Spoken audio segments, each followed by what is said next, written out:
तो जय जगन्नाथ सांग माने समस्त को मोर प्रणाम। तो आज गोटे नुआ भिडटे आपण मानक पई आनी छी मो पई संपूर्ण भाव नुआ थिला। मो प्रथम थर पई ट्राए करी टेस्ट मध्य बहुत ही बढ़िया थिला। थरे निहाती घरे ट्राए करंतु।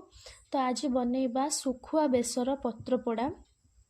तो मो हाथ में देखिपे किसी लाउ पत्र अच्छी तो ताको प्रथमे भल भाव धोई नेबा देन ताको हल्का सेकी नबा जहाँफल ता अंश गुड़ाक रही देन मुझे दुईटा पाणियाखिया सुखुआ नहीं ताको परिष्कार कर काटी नेबा एवं धोई नेबा से हलदी दे मिक्स करी नेबा देन कड़ाई रे तेल गरम करी सुखुआ गुड़ाक दे भाजी नेबा देन से एक बाटण देबा लगी नेबा किछि कला सोरिष जीरा रसुण और कंचा लंका सबको चिक्कण करी पेसी नेबा देन भजा जाई रखा जाइथिबा सुखुआरे से बाटणटी को देकी भल भाव मैरिनेट करी किछ समय पई रखी नेबा।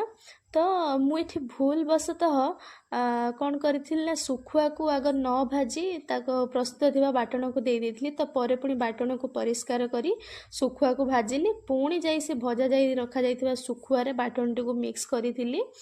तो बस मिक्स कर सारिबा परे किछि लाउ पत्र रे से मैरिनेट थिबा सुखुआ को दे देबा ता ऊपर टिके सोरिष तेल दे देबा एवं गोटे कंचा लंका बस सबको भल भाव रे बांधी नेबा देन पोड़ी नेबा। तो बस एठी रेडी थिला सुखुआ बेसर पत्र पोड़ा।